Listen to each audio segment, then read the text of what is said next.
Well, hello everybody. Welcome back to 9 Years in China with old teacher Kenny.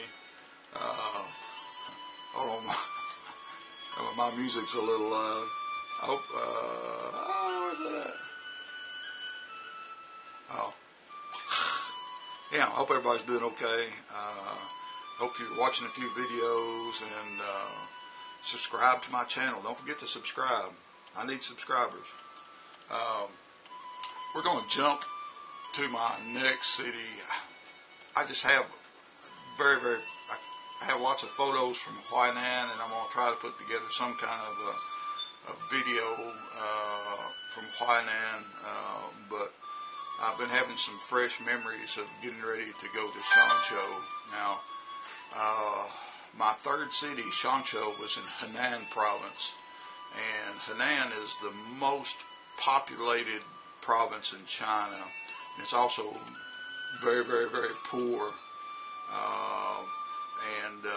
People told me that there were lots of crime in Henan province and all this kind of stuff. And I said, it can't be any worse than it was in Huainan. Huainan was riddled with crime.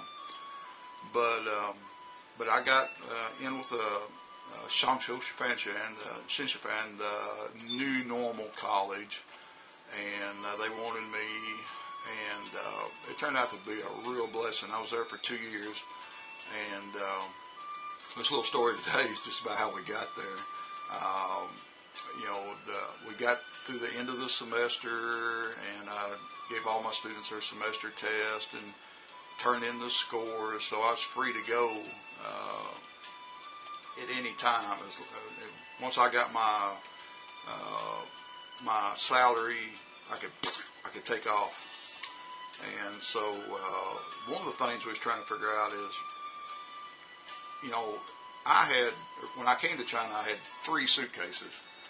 And now I had 3 suitcases, a guitar, an amp, a bicycle. My third, if you followed my videos, I was on my 3rd bicycle just from Huainan because I had 2 stolen.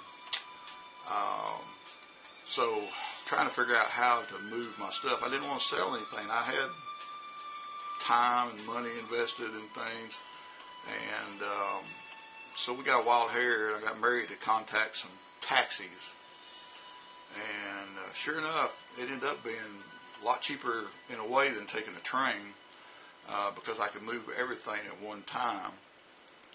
So we made a deal to go to Shangqiu by a taxi, and it was going to cost about 800 yen, and give the guy, buy him something to eat and whatnot, and his gas money.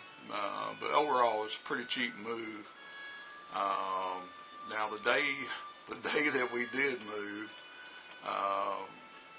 we were loading the taxi up, trying to figure out how to put the bicycle in and the suitcases and all this kind of stuff. And we had that thing full. I sat in the front, and Mary had this little bitty room. Of course, she's not very big. She's a Chinese girl. Had a little bitty room in the back seat for her.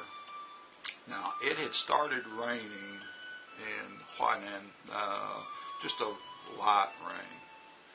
And so we take off, and we get through Shoshan and a couple other little cities. We're heading towards, Shangqiu is just inside Henan province. And but as we progressively got closer and closer to Shangqiu, the rain had picked up a little bit, and it was a decent rain. We finally, in the afternoon, not long after lunch, we finally made it to Shangqiu, and we met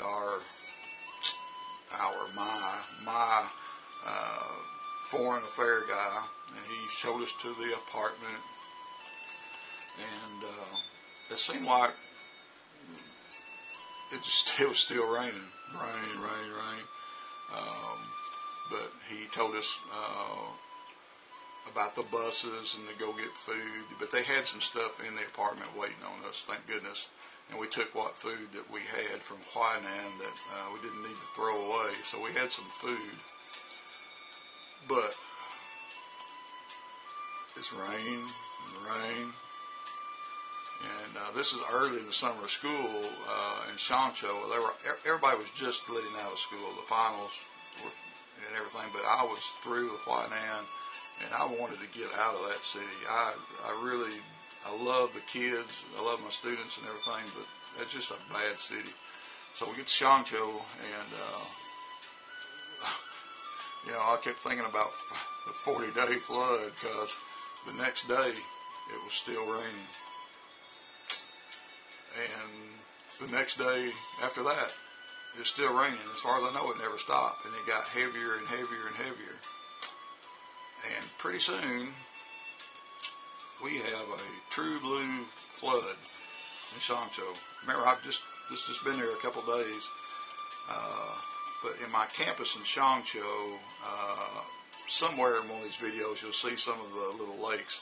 There are 4, you can call them gigantic ponds or little lakes. They're pretty decent size, and real popular place for the students to walk around and play and take pictures, and me taking pictures.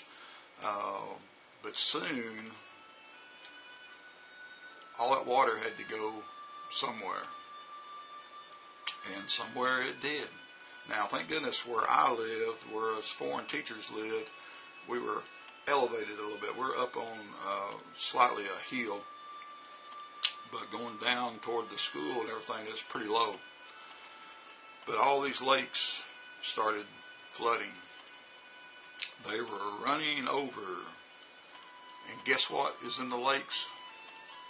Fish, turtles, eels, all kinds of stuff now are swimming around the campus, because everything is getting feet deep by the minute.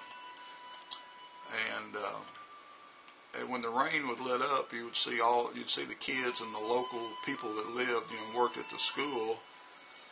They're out with nets catching fish. They're netting fish. But here's the catch. They're netting fish on the volleyball courts. They're netting fish on the roads. They're netting fish at the basketball courts. There are fish swimming everywhere. Oh my gosh. And it stayed flooded almost all summer. There's nowhere for the water to go naturally. They had never prepared for a rain like that, and by golly, we got it. So that was pretty cool. Now, after the biblical events, I got to have some meetings with my foreign affair guy again, and of course we started learning a little bit about the city, where to go, and I'll share some pictures of the food markets and stuff. I don't know if I can in this video or not, but maybe. But we're getting to Shangqiu, so I want to show you lots of things as we get to Shangqiu. But the cool thing for me as a teacher, I met with my dean, and my dean had been to Australia, and he watched how they taught foreign nationals English there. And he wanted to take that same philosophy to Shangqiu, to the school. And when I was in Fuyang and Huainan, I had minimum 39 or 40 students, and sometimes over 50. And I've talked to teachers that's had over 60 in one class. You cannot really teach anybody anything in a class that size. You got to speak, find some exercises, and hope that the mass are listening. But what's cool about Shangqiu, the dean told me the average class was 20 to 25 people. And I'm going,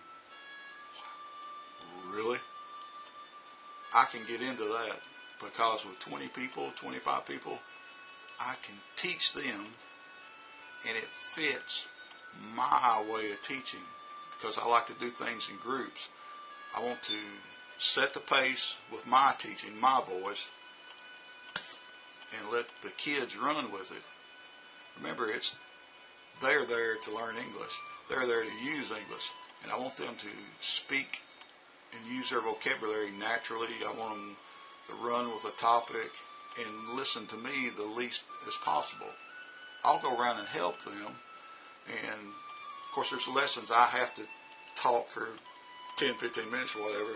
But I want to tell them what's going to go on, what we're going to do, and let's get going because it's their job. My job is just to kind of get everything going, and I put them in the groups working with each other, and you're going to see some videos of this for sure coming up. But I was really, really, really happy with what was going on with the school. I said, here is a progressive dean that understands what it takes to teach English and get the job done. Now, because I told him straight up, I said, that is a wonderful philosophy. Plus, I had 25 less people to deal with. So that's kind of how we got things started there in Shangqiu. After the flood subsided and the students had came back to school, it was a good time for all.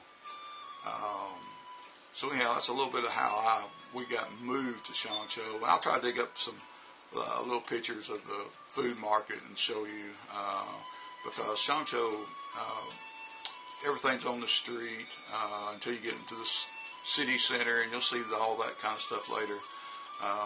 But it's a classic small Chinese city of 1 million people or whatever. But the people are just what you see. They're not rich, but they're very, very friendly. They're very, very friendly to me, anyhow, and I had a great time with them. So anyhow, there's a kind of a little introduction to Shangqiu, and I'll dig up some pictures to show here at the end of the video, okay? But you have a great day, and we'll talk to you soon. Don't forget to subscribe. Bye-bye.